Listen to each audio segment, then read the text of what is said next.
Miss.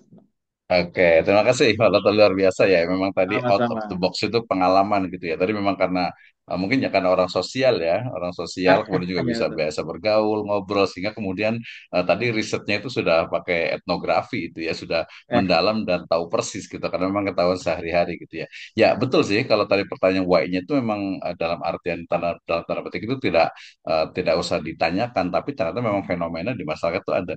Saya tadi kan ada kasih contoh gitu ya, misalnya tuh ada yang kalau generasi tua gitu ya, cara mengajarnya juga sudah jadul, kemudian dia tahunya juga hanya mengajar saja, itu satu gitu ya. Itu berarti kan memang berarti, oh kenapa? Karena tadi mungkin salah satunya adalah tadi stigmanya bahwa ya udah dosen itu ya hanya mengajar saja gitu kan. Karena memang kalau kita lihat itu penelitian dengan pengabdian dalam artian itu seolah-olah itu kan baru ya 10-20 tahun lah ke belakang ini. Publikasi jurnal kan juga sekitar itu juga gitu kan ya. Jadi dulu tuh kesannya itu tidak seperti itu. Nah, ketika masuk ke PT KIS juga sama. Kemudian yang kedua juga dari ada beberapa analisis saya ke beberapa dosen itu ya tadi mulai dari cara ketika dia kuliah misalnya gitu ya, tempat dia kuliah itu biasa juga akan memengaruhi dari ketika misalnya dia kuliah sudah S1 sudah, oke, biasa nggak terlalu berpengaruh.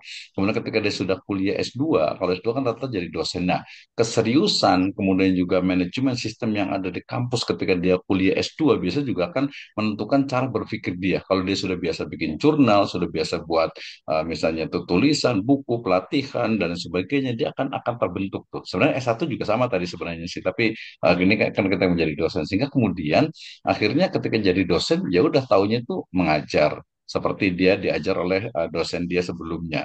Kemudian juga yang ketiga juga kesibukan. Ya, kesibukan ini. Jadi seolah tuh dosen itu hanya tadi profesi sampingan gitu. Karena kebetulan kami kan sama ya. Rata-rata kan di PT KIS itu ya dosennya itu ada kiai, ada ustadz, ada dai gitu ya. Nah, ini yang kadang tadi dari sisi penelitian juga susah, nulis artikel jurnal juga susah, pengabdian juga susah. Walaupun tadi kita sebut, oke mereka sebenarnya sudah mengabdi, tapi mungkin secara administratif itu kurang gitu ya. Nah, tadi yang disebutkan oleh Pak Dr. Loke betul sekali, itu memang kekhasan dari PT KIS ya, atau ya perguruan tinggi Islam, bahwa kita mengisi ruang dari nilai-nilai keagamaan. Dan itu juga apa masyarakat kita yang sangat agamis ini memang sangat penting sekali gitu ya. Nah ini penting. Satu pertanyaan lagi desa ini sebelum nanti yang lain mau bertanya nih Pak Dokter nih. Jadi ya. sebagai ketua dari STIAI Al Mujtahada Pekanbaru, tadi dosen yang sudah melakukan PKM juga, kira-kira nih strategi apa sih yang harus dilakukan untuk menyadarkan gitu ya, untuk menyadarkan dosen, untuk mengingatkan kembali, untuk mengoptimalkan, untuk memberdayakan, dan juga nanti untuk meningkatkan dari pengabdian kepada masyarakat. Seperti apa nih Pak Dokter nih? Silakan nih Pak Ketua sekaligus silakan. Apa nih strategi yang dilakukan? Saya selalu tanya ini karena kebetulan ini jadi istilahnya itu amanah tanggung jawab di P3M atau LPPM. Ya, ini teman-teman yang kita bikin di forum LPPM itu selalu kenapa nih dosen-dosen kita tuh susah banget penelitian, pengabdian. Nah, strateginya mungkin bisa di-sharing nih, Pak Dokter nih, silahkan. Baik, terima kasih Pak Dr. Misto. Saya kalau ada pertanyaan seperti ini sesungguhnya kalau menjawab sih sederhana dan simpel ya. Kalau Mhm, Rasulullah itu ada namanya contoh atau suri teladan ya. Eh, mhm, maka itulah hal yang paling terbaik strateginya itu. Jadi tidak menggurui dan tidak mengajari gitu kan. Tapi adalah mhm, contoh itu. Mungkin dalam hal ini misalnya Pak Dr. Misno itu contoh yang paling baik mungkin di antara mhm. kita ya, termasuk saya ya, karena bukunya udah ratusan gitu.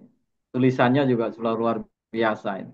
Nah, saya kira, nah kenapa saya semangat sekali ketika berkomunikasi dan berhubungan dengan Pak Dr. Misno? Karena memang saya ingin menjadikan diri saya itu seperti Dr. Misno itu. Gitu. Banyak tulisannya. Saya punya dosen ya, profesor di eh, apa Arahab itu di Jogja itu yang UI itu. Eh, ya, itu luar biasa beliau. Oh, waktu mau membimbing saya, disertasi saya S3 itu. Eh, saya sangat salut sekali.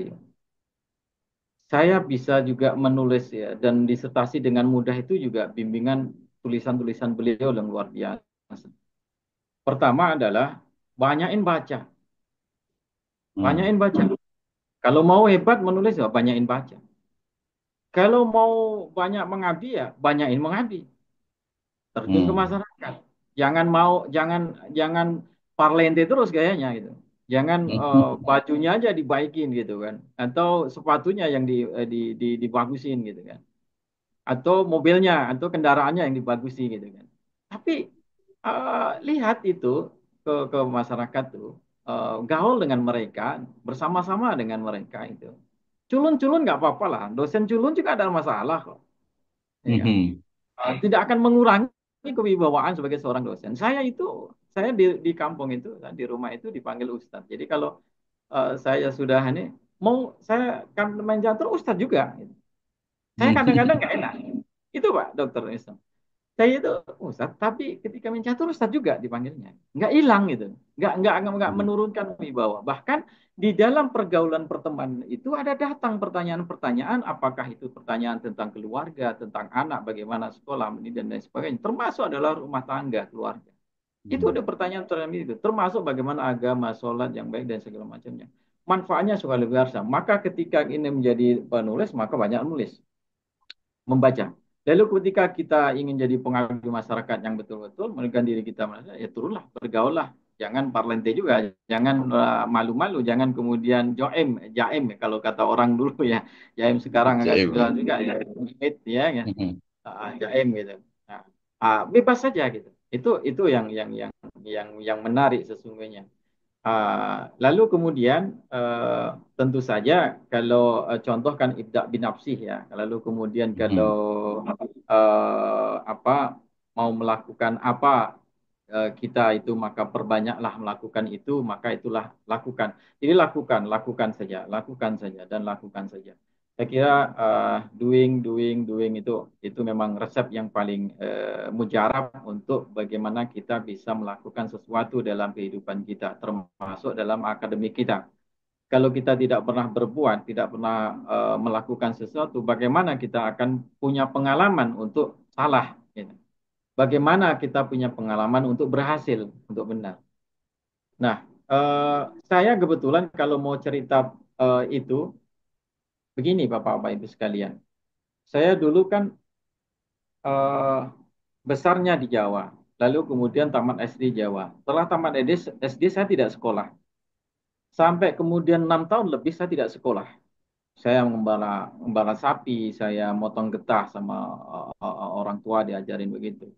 Lalu kemudian saya pindah-pindah tempat di Jambi, ya. Kemudian sampai pada akhirnya 94 saya ke Riau gitu. 89 tamat SD, kemudian 94 saya ke Riau. Lalu beliau saya kerja di rumah makan. Ketika saya kerja di rumah makan sekitar 1 tahun setengah, barulah saya kemudian diberikan petunjuk oleh Allah.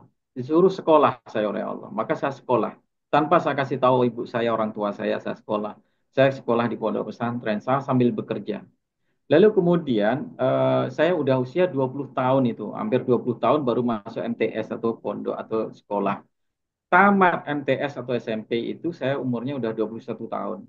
Kemudian melanjutkan ke aliyah di pondok itu sampai kelas 7, akhirnya alhamdulillah selesai, usia saya 24 tahun. Lalu kemudian saya keluar, ijazah udah ada, tapi saya nggak bisa ngambil karena saya ada utang di asrama di pondok itu.